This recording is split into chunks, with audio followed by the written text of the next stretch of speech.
día caluroso o para abrirse paso a través de los ríos durante las largas migraciones.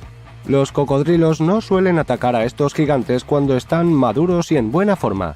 Aunque los reptiles pueden atacar a una cría, los rinocerontes son excelentes padres que se apresuran a ayudar a su bebé.